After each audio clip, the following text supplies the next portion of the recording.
Hola, queridísimos amigos. Yo vi una vez a un lama tibetano brillar en la oscuridad absoluta de la noche, sin linterna alguna, y lo hizo con total naturalidad, sin nada trascendente ni sobrenatural puesto en escena. Desde entonces creo en la transfiguración, que no es exclusiva del cristianismo, sino que está en todas las tradiciones espirituales de la humanidad que han sobrevivido a la tiranía del establishment religioso. Artículo de opinión. Transfiguración. Transfigurar es transformar algo. Jesús se transfiguró en el monte Tabor. Desde entonces se llama luz tabórica. Es la luz increada de la transfiguración. Ramakrishna también se mostró luminoso. Transformar el dolor en evolución es alquimia. Harry Potter simboliza el despertar de la conciencia. Hermione simboliza el espíritu renovado del aspirante. Dumbledore personifica la fuerza de la transfiguración. Redescubierta el arma secreta de los monjes cristianos.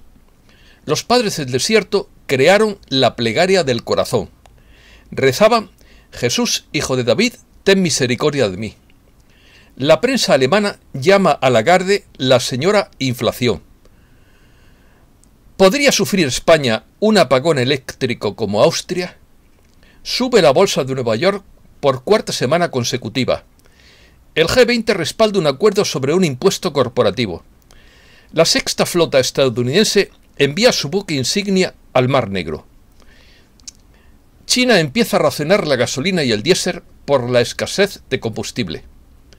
Moscú asegura que la Unión Europea tiene gas suficiente para 6 meses en depósitos subterráneos. Rusia salva a Ucrania de una situación de emergencia provocada por la crisis energética. Comenzamos. La transfiguración es una transformación de algo e implica un cambio de forma, de modo tal que revela su verdadera naturaleza y cultura. Transfiguración es la asignatura que debían estudiar los magos en las historias del mago héroe de ficción Harry Potter. Transfiguración, en la filosofía del historiador Arnold J. Toynbee, es una de las acciones que una civilización puede emprender en el proceso de su disolución. Harry Potter narra el proceso de despertar de la conciencia, la piedra filosofal. Esta piedra puede hacer que el alquimista convierta el plomo en oro, es decir, transformar el cuerpo material en un vehículo espiritual. Por eso se llama este proceso el oro del espíritu y el elixir de la vida o la vida eterna. La tradición cristiana está llena de símbolos alquímicos, pero eso no lo enseñan en las iglesias, no vaya a ser que nos volvamos demasiado sabios. Además, la religión oficial ignora las claves iniciáticas de las antiguas escuelas de misterio. Hermione personifica el espíritu renovado del aspirante para la transfiguración alquímica. En la alquimia, tradicionalmente, está descrito como Mercurio o Hermes. Así, Hermione es la forma femenina de Hermes. Hermione constantemente asesora y guía a Harry en su búsqueda. Le ayuda a liberar su mente limitada y le vincula con la intuición, clave del pensamiento consciente. Dumbledore personifica la curación y la fuerza que conduce al alquimista a través del fuego de la transfiguración. El cambio del solicitante de plomo en oro para conseguir el elixir de la vida eterna o el pensamiento consciente. Simboliza la entrega total para llegar a conseguir la plena conciencia o el nuevo pensamiento, es decir, el ave fénix que resurge del fuego. El lirio, el loto o la rosa simbolizan el principio inmortal, divino y perfecto que yace dormido en el corazón de cualquier ser humano. Cada uno tiene la capacidad de transformarse en un ser mortal, imperfecto e inconsciente, o convertirse en un ser consciente y libre que vive eternamente conectado a la fuente. Alquimia. Los antiguos alquimistas buscaban una sustancia llamada piedra filosofal para transformar el plomo en oro. En la alquimia espiritual, la perspectiva es esa sustancia que nos permite convertir las dificultades y carencias en aportes constructivos. En el siglo XIX, con el romanticismo, surgió una interpretación estética de la alquimia en la que ésta era la metáfora de la creación poética y en la que el poeta, a la manera del alquimista, transmuta la lengua vulgar en materia artística. El alquimista se vuelve tema literario en relatos, poemas y novelas.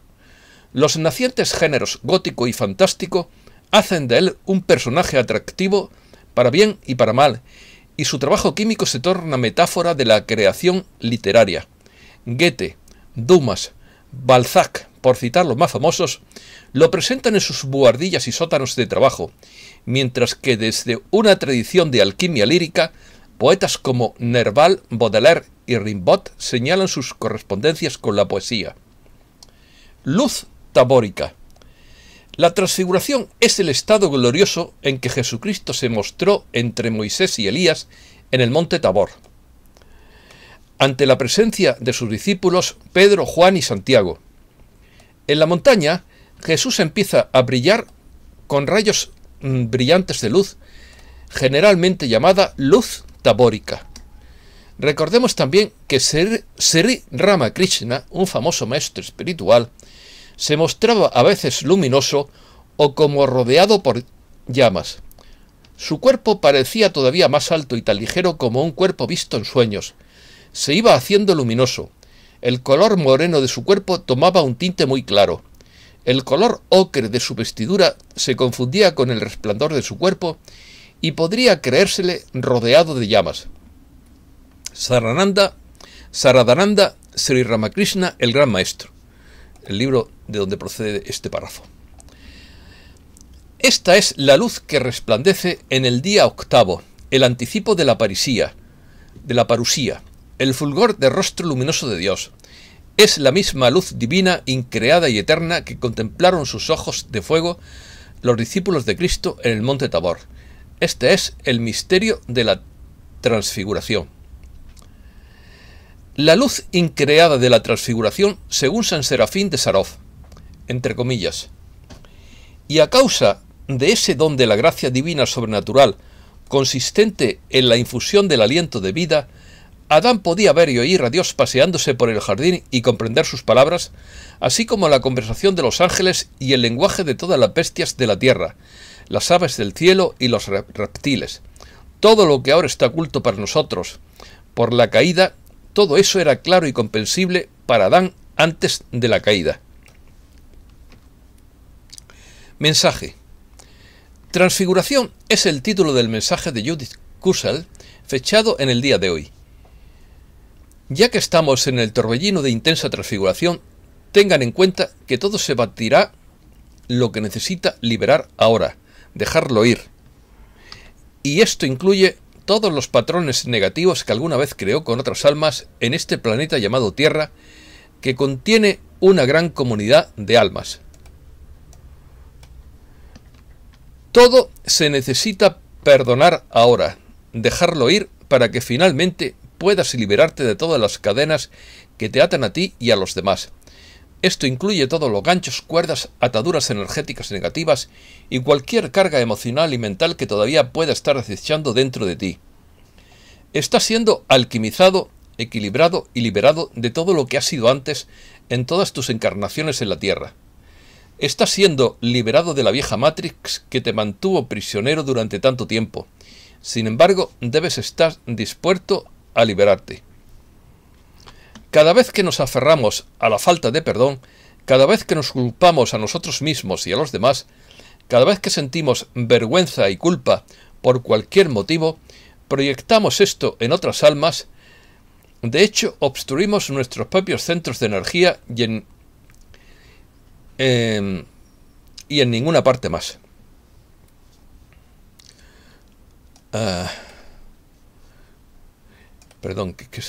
Añádese a esto el cierre del centro del corazón y por tanto el cierre del amor en los grados más altos. El amor por nosotros mismos primero y ante todo y luego por lo demás, porque solo puedes amar a lo demás incondicionalmente en la medida en que te ames a ti mismo. Sentirás a veces que lo está abriendo, porque necesitas ser abierto. Capa por capa, a medida que estés listo para liberarlos y cada vez que finalmente perdonas, liberas. Y de hecho, cortas estos cordones energéticos negativos, ganchos y ataduras, y de hecho rompes estos patrones negativos, te vuelves más liviano y brillante y de hecho eres liberado o liberada. Mientras los fuegos de la purificación están arrasando a través de todos nosotros ahora, déjalo ir. Además, deja ir los miedos. Siente el miedo y luego hazlo de todos modos. El miedo tiende a evaporarse cuando finalmente tenemos las agallas para superarlo, porque el miedo es una evidencia falsa que parece real. En realidad no hay nada que temer excepto al miedo mismo. Cuanto más te dejas ir, cuanto más mueres en lo viejo yo, en el viejo yo, el viejo ego, la vieja persona, más renace, más la forma del nuevo cuerpo de luz puede tomar forma y el renacimiento se intensifica. Una semilla necesita morir sobre sí misma para que pueda brotar una nueva vida y de hecho la nueva pueda florecer y crecer en la plenitud de la verdad del alma. Una vez que se suelta lo viejo, ahora ya no tiene poder sobre ti. De hecho, no desea volver a tenerlo, nunca más. Esa fase del viaje de tu alma se ha completado. Ahora está comenzando una nueva fase en la que se encuentra en la plenitud del dominio de su alma y vive la verdad más elevada de su alma con gran amor. De hecho, no puede ser otro que la verdad que eres. Es inmensamente liberador ser simplemente tú mismo, tu verdadero yo del alma, y de hecho ya no está abrumado por el pasado ni el futuro. Estás completamente de pie en tu propia luz y en el poder de tu propia alma, y de hecho estás abrazando tu propia divinidad y creando tu propia realidad. Asume la plena responsabilidad de tu propia vida y bienestar, y de hecho de lo que estás co-creando en tu nueva encarnación en la nueva tierra. Y lo haces con amor incondicional y de hecho con mucha inspiración y alegría interior. Cuanto más te adentras en la verdad de tu alma y de hecho en el nuevo renacido y resucitado, más experimentas la unidad, de formas que nunca antes habías podido imaginar. Eres la misma materia de la que están hechas las estrellas y las galaxias, y tu alma es de hecho una chispa de lo divino, por lo que abrazas la divinidad dentro de ti, y más que esto, eres uno con las huestes cósmicas y con todo lo que es. Una vez que se haya expandido hacia su alma y herencia universal y cósmica, no podrá retroceder en lo que era en la vieja tierra 3D. Ha sido estirado, renacido y resucitado en una creación totalmente nueva y de hecho en la verdad de quién eres y qué eres. Padres del desierto. En el siglo IV, los primeros monjes cristianos exiliados de forma voluntaria a los desiertos profundos de Egipto, desde todos los rincones del Imperio Romano, se llamaban los Padres del Desierto y descubrieron una nueva forma de rezar que era desconocida hasta entonces por la comunidad cristiana, la plegaria del corazón. Gregorio de Palamas, arzobispo de Tesalónica, defendió a los jesicastas del monte Athos en el concilio de Constantinopla 1341 y elaboró una teología mística sobre la luz tabórica. Demostró que en la Biblia se menciona a cada paso la luz divina y la gloria de Dios y que el propio Dios es llamado luz. Y aún más, disponía de una abundante literatura mística y ascética desde los antiguos padres del desierto a Simeón, el nuevo teólogo, para demostrar que la deificación por el Espíritu Santo y las manifestaciones invisibles de la gracia se distinguen por la visión de la luz increada o por emanaciones de luz. Por otra parte, y a propósito de la tradición de los monjes egipcios, Palamas afirma que la visión de la luz increada va acompañada de la luminiscencia objetiva del santo. Entre comillas, el que participa en la energía divina se convierte él mismo de alguna manera en luz. Es unido a la luz y mediante la luz ve en plena conciencia todo lo que permanece escondido a aquellos que no han tenido esta gracia. En la vida de Simeón, escrita por Nicetas Estézatos, se encuentran algunas indicaciones particularmente precisas que conciernen a esta experiencia. Entre comillas, una noche en que estaba orando y en que su inteligencia purificada se encontraba unida a la inteligencia primera, vio una luz en lo alto. De repente esta luz pura e inmensa que provenía del cielo arrojó su claridad sobre él, alumbrándolo todo y produciendo un espectáculo parecido al día.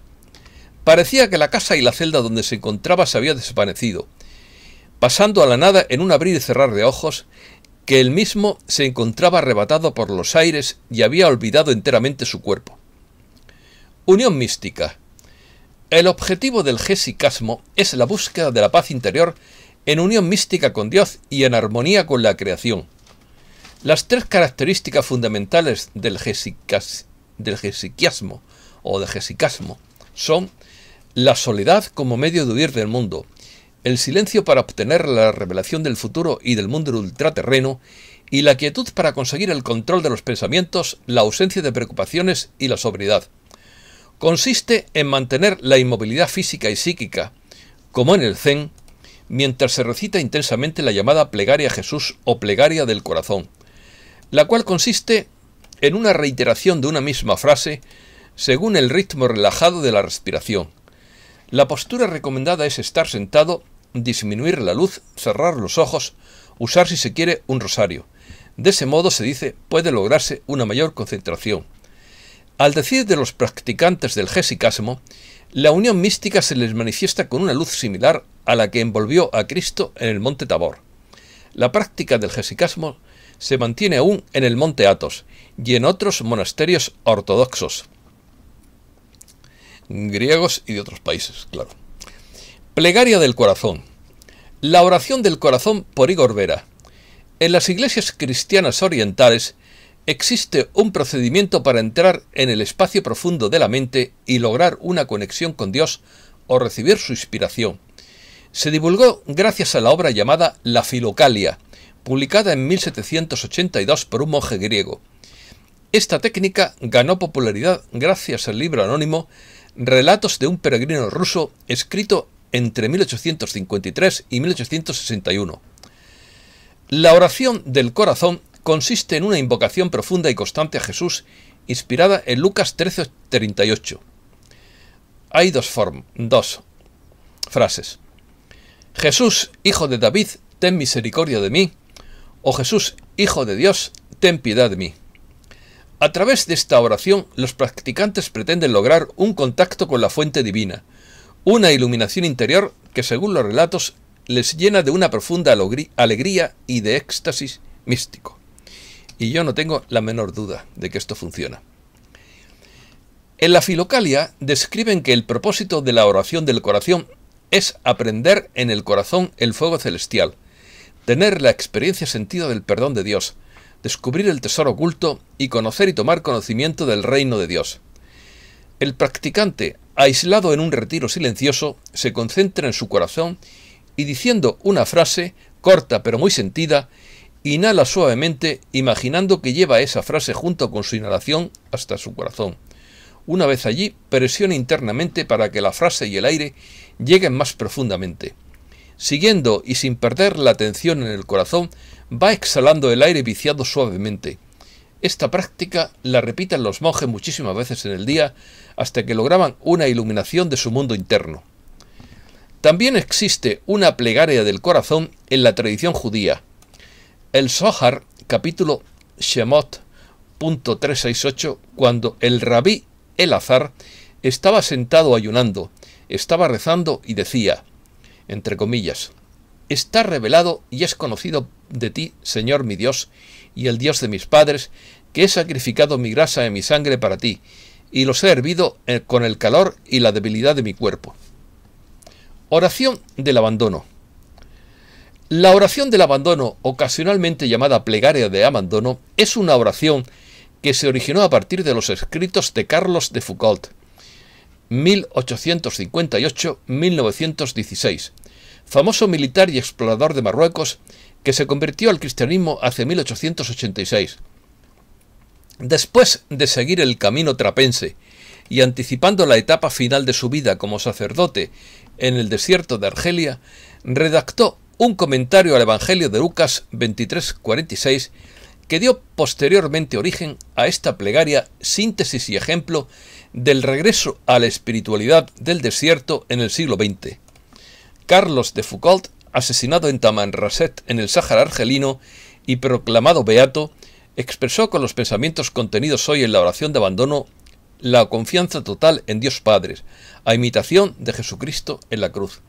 Entre comillas, «Padre mío, me pongo en vuestras manos. Padre mío, me confío a vos. Padre mío, me abandono a vos. Padre mío, haced de mí lo que os plazca. Sea lo que hagáis de mí, os lo agradezco. Gracias por todo, estoy dispuesto a todo, lo acepto todo, os doy gracias por todo. Con tal que vuestra voluntad se haga en mí, Dios mío, con tal que vuestra voluntad se haga en todas vuestras criaturas y en todos vuestros hijos, en todos aquellos a los que ama vuestro corazón, no deseo nada más. Dios mío, pongo mi alma en vuestras manos. Os la doy, Dios mío, con todo el amor de mi corazón, porque os amo. Y para mí es una necesidad de amor el darme, ponerme en vuestras manos sin medida, y yo me pongo en vuestras manos con infinita confianza, porque vos sois mi Padre. Hasta aquí el tema. Noticias de actualidad. La prensa alemana llama a Lagarde señora inflación. El tabloide alemán más vendido, Bild, criticó duramente a la presidenta del Banco Central Europeo, Christine Lagarde, el sábado, acusándola de destruir las ganancias y los ahorros de la gente común al tolerar un aumento de la inflación. Wall Street sube por cuarta semana consecutiva con máximos históricos a medida que los inversores aceptan la alta inflación. Las acciones alcanzaron máximos históricos el viernes antes de completar una cuarta semana consecutiva de ganancias, impulsada por las ganancias corporativas en su mayoría sólidas para el tercer trimestre y la aceptación de los inversores de que la alta inflación probablemente sea una forma de vida. Punto. El G20 respalda un acuerdo sobre un impuesto corporativo. Los líderes de las 20 economías más grandes del mundo han adoptado un acuerdo sobre un impuesto corporativo mínimo mundial para frenar la caída de las tasas impositivas sobre las corporaciones, pero los escépticos argumentan que solo beneficiará a los estados que ya son ricos. El impuesto a los millonarios indigna a Elon Musk. El empresario Elon Musk ha arremetido contra el conocido como impuesto a los multimillonarios que propusieron los demócratas en el Congreso estadounidense. Estados Unidos y la Unión Europea acuerdan un convenio sobre aranceles al acero y al aluminio. Se espera que Estados Unidos y la Unión Europea anuncien este fin de semana un acuerdo para resolver una disputa comercial de larga duración sobre los aranceles estadounidenses al acero y al aluminio, lo que aliviará un importante factor de irritación del comercio transatlántico. La Sexta Flota envía su buque insignia al Mar Negro. El USS Mount Whitney, buque insignia de la Sexta Flota, ha partido hacia el Mar Negro para tomar parte en operaciones conjuntas con las fuerzas de la OTAN. Rusia salva a Ucrania de una situación de emergencia provocada por la crisis energética. Ucrania se enfrenta a una grave crisis energética ante la imposibilidad de cubrir su demanda interna con la llegada del invierno. La situación se agrava con la negativa del gobierno ucraniano de importar combustible y electricidad de las vecinas Rusia y Bielorrusia. Ante los cortes de energía, Kiev se ha visto obligada a reconsiderar su posición. Todos los países tienen que llevarse bien con sus vecinos, es la moraleja de esta noticia. Moscú asegura que la Unión Europea tiene gas suficiente para 6 meses en depósitos subterráneos. La Unión Europea dispone de gas suficiente para 6 meses en sus depósitos subterráneos, declaró el representante permanente de Rusia ante el bloque comunitario, Vladimir Chizhov. China empieza a racionar la gasolina y el diésel por la escasez de combustible. Hace escasos días, en las regiones chinas de Guangxi y Anhui, se estableció un límite de combustible por persona equivalente a unos 300 euros. Ahora ha pasado a ser de no más de 130 euros. Debido a ello, se han generado unas enormes colas en las gasolineras locales. ¿Podría sufrir España un apagón eléctrico como asegura Austria? En España será complicado que esto ocurra, tal y como aseguró Red Eléctrica Española hace unos días. El sistema energético español es casi una isla. El riesgo de un tipo de apagón por una caída del sistema en terceros países es muy limitado y hay capacidad para poner un cordón sanitario en caso de que eso ocurriera. Es un tema que podemos descartar de nuestro horizonte de preocupaciones. La opción de que se extienda por toda Europa es algo que a día de hoy es bastante real. Cada país funciona de manera diferente y el hecho de que no haya un sistema único complica mucho los apagones mundiales. En ese hipotético caso se podría aliviar mediante rescates eléctricos de los países vecinos. Por eso sí, yo siempre digo que es un error hablar a nivel mundial, porque cada país y cada zona tiene sus características. Por lo tanto, no se puede hablar, a mi juicio, de un gran apagón mundial ni de un gran corte de suministros mundial. Dependerá del país y de la zona. Además, no creo que se pueda utilizar la palabra apagón, sino la palabra intermitencia. Es decir, que va y viene. La antigua forma persa de mantenerse fresco. Desde el antiguo Egipto hasta el Imperio persa, un ingenioso método para atrapar la brisa mantuvo a la gente fresca durante milenios. En la búsqueda de un enfriamiento libre de emisiones, el atrapavientos podría volver a acudir en nuestra ayuda. En Persia o en Irán los llaman torres del viento. Vaticinios. Charlie Ward dice que se acerca un gran fin de semana. Según Denzel Washington, donde no hay tormentas, no hay arcoíris. Si amas los arcoíris, también debes amar las tormentas. Los perdedores nunca ganan, los ganadores nunca renuncian. Prepárate para lo impensable.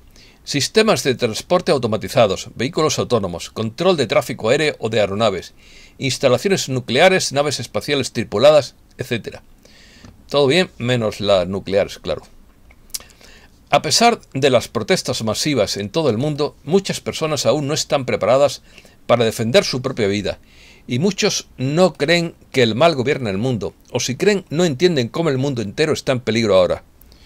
Mucha gente todavía tiene miedo, porque no está acostumbrada a que prevalezca la justicia.